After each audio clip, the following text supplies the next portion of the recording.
Hi, everybody. Welcome. Rob Pravasha here. I am in Costa Rica right now in our humble little condo.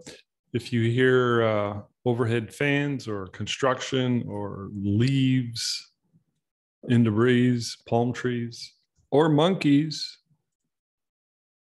it's because all the windows are open and it's beautiful down here. So I wanted to talk to you guys about some stuff to do with photography, the photography industry, and whatnot. So the first thing I want to do is mention a few photographers that I personally know. And the reason I want to is I want to get your opinion. Plus, I want to get everyone's opinion. If you have an opinion about something specific, I want to know. So I'm putting this call out in the first 5-10 minutes of this video. And then I'm going to talk about where I'm at, photographically speaking, in my life and situation and a few other things to do with the industry. So if you're watching this and you're one of the people I called out, you don't have to watch the rest of it unless you want. I mean, it's up to you, but I just want to know specifically your input, your thoughts, your feedback on a specific item. So I'm not sure if it's connected, but we had John Butler and I had one of our photo buzzes just before Christmas. And we took a bit of a break. And by the way, we're starting up again tomorrow, which is January 13th. Sal Cincotta is coming with us on our weekly photo buzz. We're bringing him back for 2022. And in February, we have his wife. So amazing start to the new year. I've got a whole host and list of people that we want to bring in on these as our special guests. And we've had many notables and not so notables and some misfits, some miscreants, all kinds of people, all to do about photography, talk about photography and their photography experiences. So something I really enjoy doing. But yeah, looking forward to tomorrow with Sal Cincotta. So join us for that. So the last, or one of the last, was with one of my absolute all-time favorites, and that is Maria. I've had Maria on. Thank you, Maria, so much for doing so much with us in the industry and sharing all your knowledge. So we had a discussion with Maria. I can't remember the exact date, but it was early in December, mid-December. And she kept dropping names and she kept saying, tell them, reach out to them, tell them I told you. And a bunch of other names that I've accumulated over the last little while. So my point is that I've emailed these people and I've heard nothing back from any of them. Now, I'm not saying that to put a call out to Maria to say, Maria, can you follow up? Don't worry about it. I can handle it. That's not what I'm saying. What I'm saying is this. Am I noticing a trend? So there's two questions I want to put to all those people I called out. Am I noticing a trend? Are there major shifts in the industry? What is going on? And is it also, if there are changes and or trends that are really going to affect us all, are they being sort of more applied to certain niches or others? I'm not sure. I used to send out emails and or requests to photographers, and like 99.8% of the time they would reply and they would be enthusiastic and eager to get on board with being interviewed. And it's like, now nothing, crickets, cricket. And no, it's not going to my spam email. I check that every day. But yeah, something's going on. Maybe not. Maybe it's just too early in the year. So that's the first thing that got me thinking about changes and obviously everything that I've experienced in my life. So my call out to you, and I think I reached out to like Danny Rabela, who's a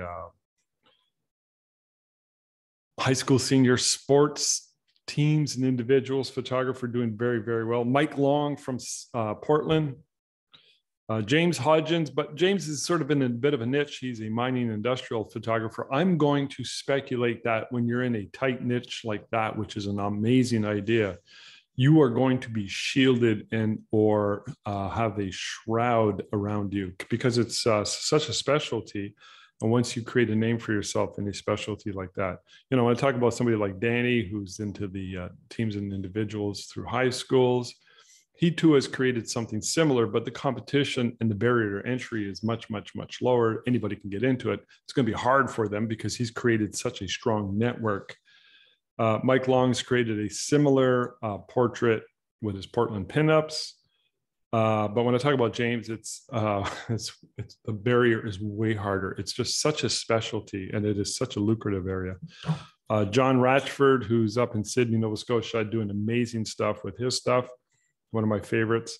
And guys like Hark, who's down by Toronto, Hark Nijar, who's been getting into sports, and Ferry's doing phenomenally well, and including Maria. So I want to know, what are your thoughts, generally speaking? Just quickly put your comments below and tell me what your thoughts are, generally speaking, about where the industry is going. That's all I want to know. Tell me your honest opinion. Okay. I got people like Adele, who we interviewed as well back in November. She bought my ferry system and she started implementing my ferry system, and she started getting great results. And that made me feel good, because I'm like, okay, she's two things here going on. She did what I suggested. A lot of people won't, they'll buy the information product and they will not implement. Implementation is everything. It doesn't matter what you implement. Implementation is everything. It's that I just finished reading that book, The Subtle Art of Not Giving a F asterisk CK. And he quotes one of his math teachers who said, when you are up against the problem, stop thinking about it. Start acting, because the idea of acting will start revealing the pathway. And that's implementation as well when it comes to running a photography business. And I know Adele is excited and pumped, and I'm going to have her back very, very soon, because when I had her with John and I last November, it was a really good discussion. Anybody in any level of photography should watch the replay. It's on YouTube. And they out to learn the lessons that are so indicative and so obvious in someone like Adele.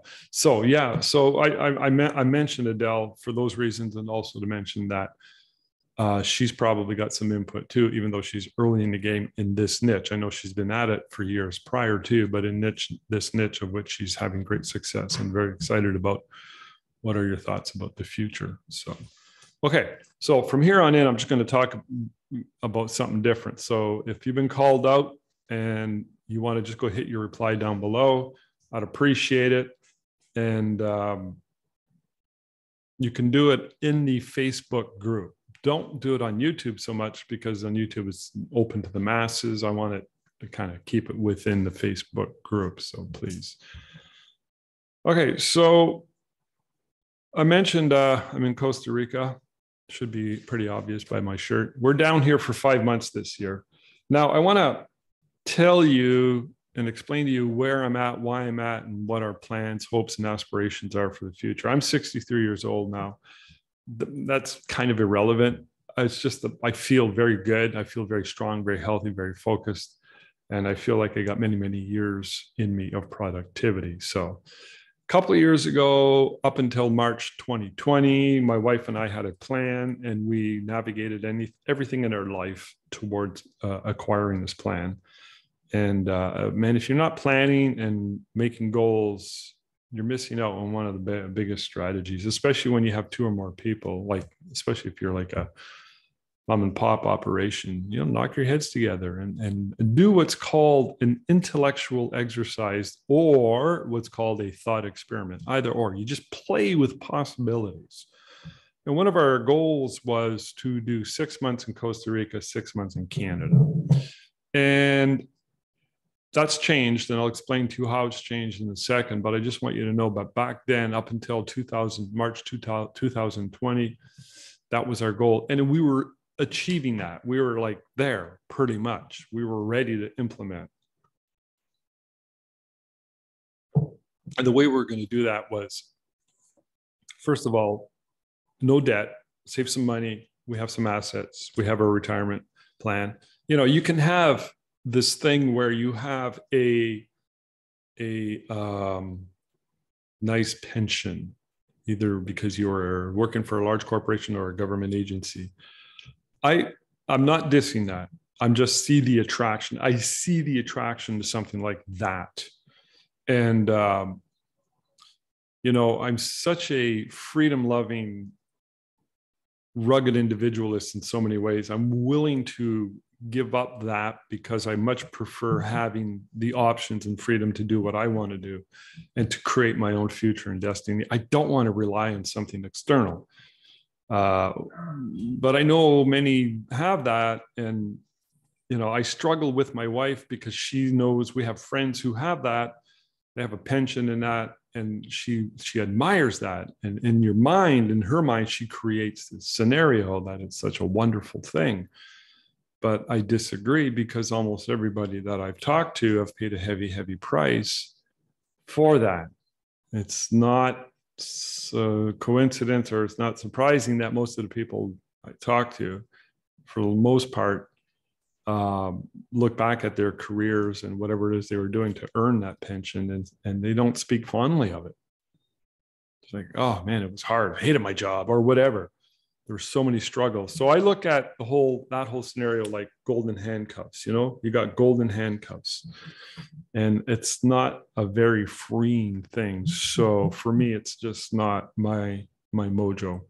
I'd much rather say, okay, I want to go down this road, and I want to be 100% responsible. So for my own reality, my own future. So I have to say all that. I know I'm rambling on, but I have to say all that to kind of explain why and where I'm going with my life as a photographer. So we have some real estate back home. We have a photography studio, and to be able to leave for 6 months was really, really not a big deal. We have a house. Everything's paid for. We have no debts, no responsibilities, and we purposely went that direction to achieve our goal. So, you know, you have a goal and you say, what do I need to do to achieve that? What's in the way? What are the roadblocks that are in the way?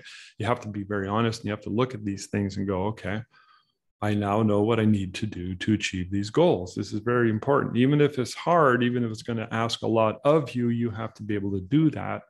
And I think it's a reality with running any business or just living, just life. I mean, so I'm applying it to my life as a wedding portrait fairy commercial photographer. So our goal was that, and we were doing it. And then March 2020 hit, and boom. And I was like, okay, the spring of 2020 was not a pretty picture, not a good time for me. I'm 100% anti-lockdown, 100% anti-mask. I'm not anti-vaccine, as some people like to kind of like guilt you into, because I got mine. I'm anti-vaccine mandates. So I think there's a lot of insanity going on. And I feel very fortunate, however, because the first year, 2020, we're talking 2020 when everything changed. 2020, after we were locked down for 3 months, and we lost a lot of money. You know, I'm not bitter about losing money. What I'm bitter about, or what I got darkened about, was the idea that all these controls, you know, and the insanity. I mean, the money, I can make money, and you know, there's sort of a silver lining in all this, and that is that when we opened up after being 3 months locked down, boom, business just shot through the roof. And for 6 months, we made as much as we made in the previous 12 months. So there's that. That's a good thing, right? And then we went into lockdown again last winter. Well, I'll explain what happened last winter, 2021, in a second, but I want to stick to 2020 when we were open. The thing that really got us going was the ferries. We were doing ferries in different towns, doing them in our town.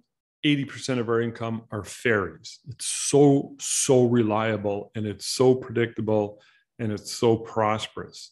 Crazy amounts of sales. And it's cool because within a 5 to 6 month period, I can make as much as I want. I could ramp it up. I could scale it up if I wanted to, you know, but I'm in a position where, well, how much do I want to work?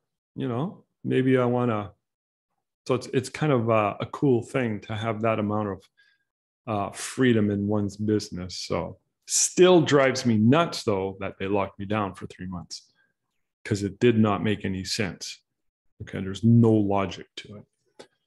We can debate that till the end of the day, but I'm not going to get into that right now. So last December, not December 2021, but December 2020, the last month of the year going into 2021, my wife and I decided we're going to come down to Costa Rica for 3 months, even though travel's really hard. And in December, they locked us down again. And I was like, okay, it's not so bad. We got lots of money in the bank. We're going away for 3 months to Costa Rica. It's not so bad. But after a week or two, it just started to eat at me. It was like, they locked us down again. And just the idea just started to get at me again. So in January, we went down to Costa Rica, where I am now. And then he announced that they were going to start these COVID internment jails. And when you arrive at the airport, they're going to put you into a hotel under guard.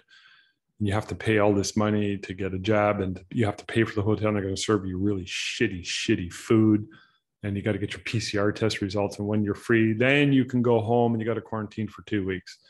So we left early last winter. We were only down here for 4 weeks. I know first world problems. I know it's hard for anybody to sympathize with any of this, but I want to explain to you where my mindset is and the conditions and situations and circumstances that have evolved and that have affected me. So we were supposed to be here for 3 months. We were here for 4 weeks only. I made a mistake. I told my wife, I said, well, it's up to you. We can go back early and avoid these internment camps, or we can just ride it through and see how it goes. And you hear all these rumors, right? And it's just fear-mongering. It's just, and I said to her, I said, well, I'm 50-50, you decide. And that's where I made the mistake. I should have insisted. She would have gone along with me because she believes in me. And in the end, in retrospect, it would have been the right decision that we should have just stayed. But we left, we went home early. It was really weird. So we get back to Canada, it's 30 below zero. We have to quarantine for 2 weeks. You get these phone calls from the government agency, and you get these guards showing up in this big white SUV, yes, with clipboards, checking up on us multiple times to make sure we're staying indoors. I mean, it was so weird. It was so draconian. It was so evil in so many ways. And 14 days. So we locked down, we played Scrabble, watched a bit of Netflix, and meditated and exercised and ate well and got out of that okay. And then they locked us down again. So our business didn't open until I think June. However, we started shooting a little bit in May. We did a few family portraits, some grads, and headshots. I wasn't sure if it was legal or not, but people were willing to come in. I said, whatever. So last year, the year just gone by, 2021, same thing happened as the year before. We did a whole bunch of ferry sessions and events, and we made pretty good coin. This time, however, I said to my wife, we're going to Costa Rica for 5 months. And there's nothing's going to drag me out of here. So, okay, so let me tell you where I'm at with all this. So our 6 and 6 plan has changed. And because of this. So it would have been a cool thing. Now my mindset, and I'm going to get into some marketing strategies in a second here and some other principles, but my mindset is, I'm just sharing my personal information with you. My mindset now is, and I decided this last May, and I told Tina last winter when they locked us down again after we came back and we were in quarantine and all that, I said, you know what, this is insane. I said, I'm waiting till May because they're supposed to lift a few of these mandates, and then I'm going to decide what I think is the best direction we have to go into. And May came around, and I made up my mind last May, and I told my wife this multiple times from May throughout the summer, throughout the previous fall, the fall of 2021. I said, look, I want to sell everything and move to Costa Rica. That's where I'm at. I want to sell everything and move to Costa Rica. And that's where I'm at right now. It's my mind is, I want to, and it's kind of a little bit tragic in a sense because I have a successful studio back home, but I can't stand it. I can't stand being locked down, and it's just insane. So we're in sort of that situation right now. So we're here for 5 months. We recently purchased a car, which is a very positive sign. My wife is not, let's sell everything and move. She's not there yet. However, she's here for 5 months with me. She gets it. She's a little bit reluctant because she doesn't want, I don't think she wants to say, yeah, I see what's happening. And maybe I'm a little bit extreme in my views, maybe not. We can debate that again. But the fact that she was 100% non-resistant to buying a new vehicle down here, or not a new vehicle, we bought a vehicle, which is a new acquisition for us, was a very, very positive thing for me. That's leading in the right direction. So we're here for 5 months. We're booking for next spring, summer, fall. I hope we're able to get back home and do them. You know, we got fairy day events coming on. A lot of demand for it. And in the meantime, I am building my photography presence here in Costa Rica. So I'll talk about that and some marketing strategies.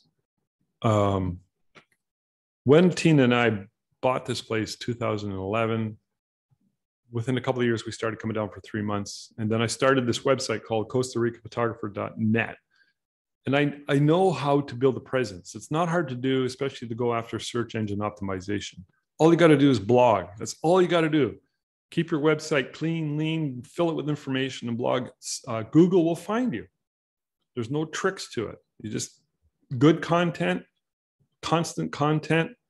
And that's what happened to us. Within 3 or 4 months, I started to come up in the search engines.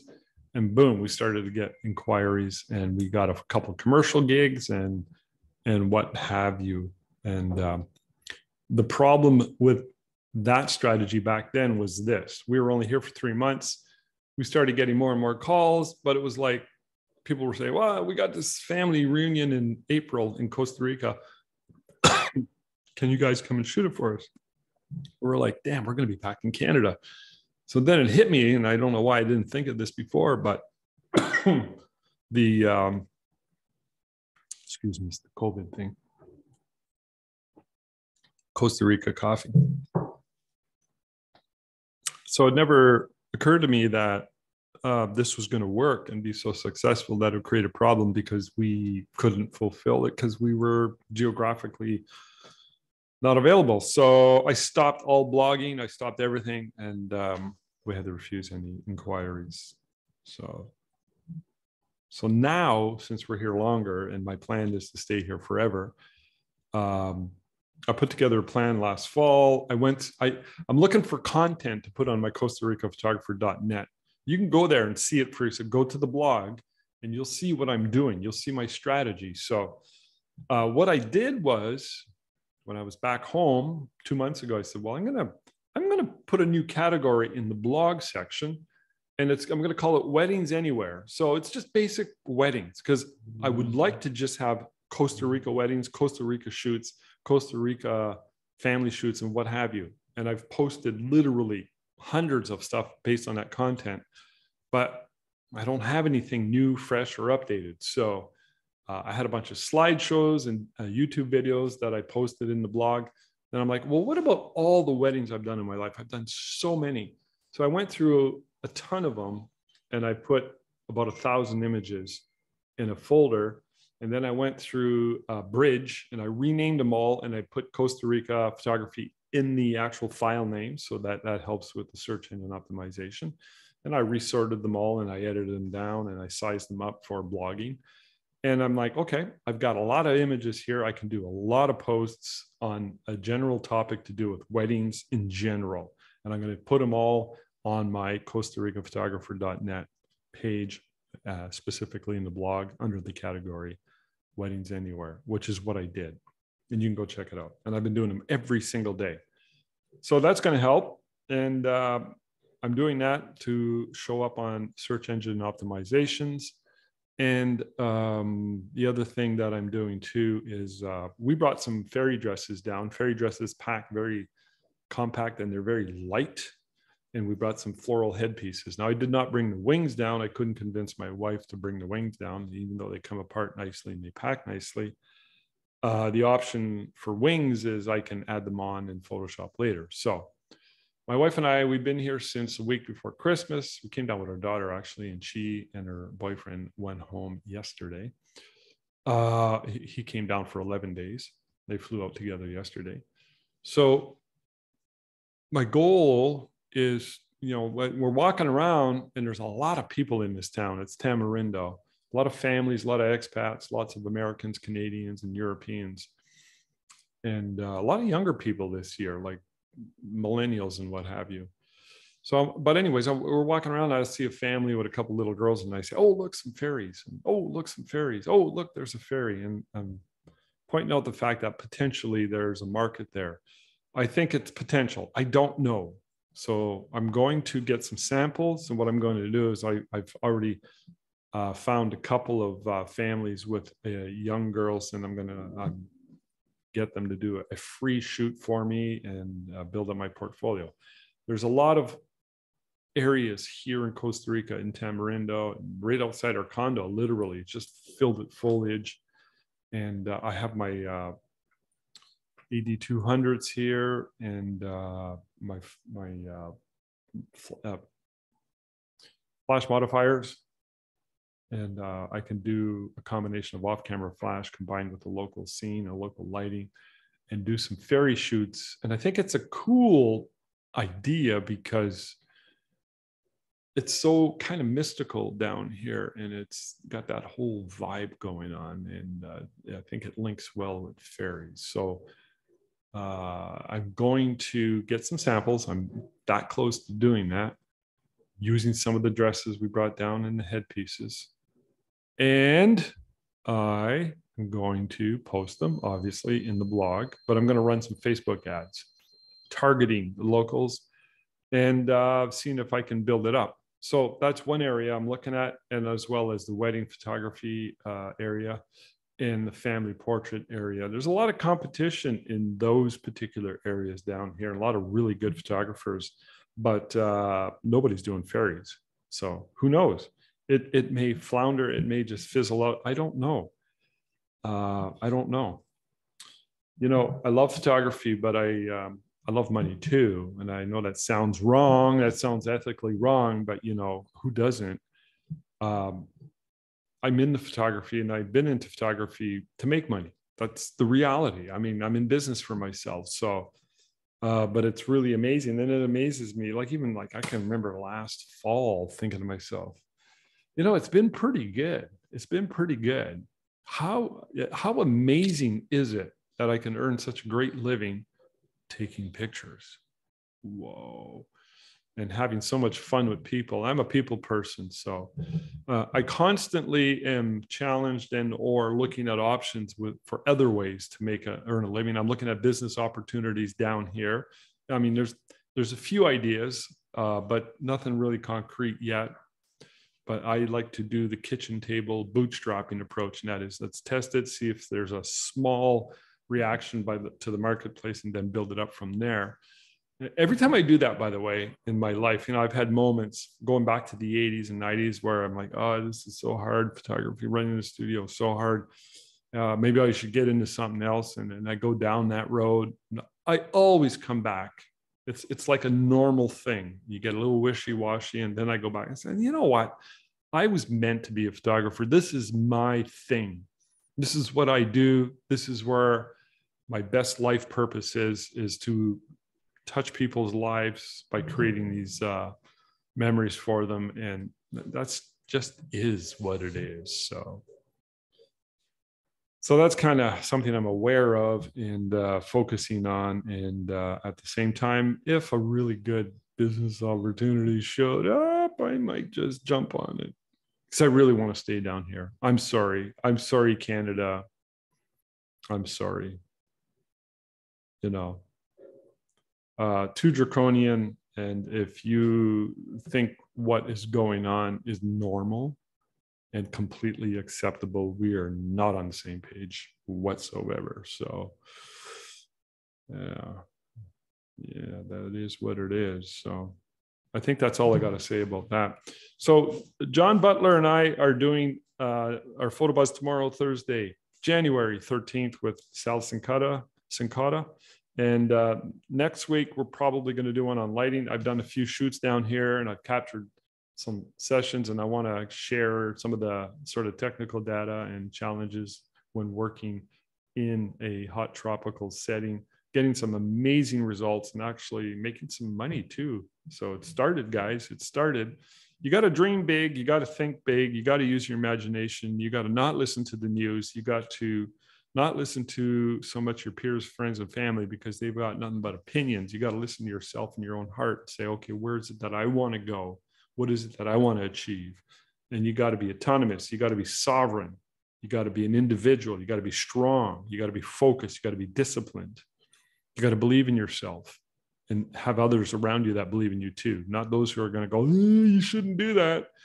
You know, the crab in the bucket scenario, you don't want that. That's, you know, it happens and I'm aware of it and I know about it, and I just smile and nod my head and keep doing what I'm doing and sort of just shelter myself and shield myself from that kind of nonsense. So yeah, there's nobody going to come and rescue you.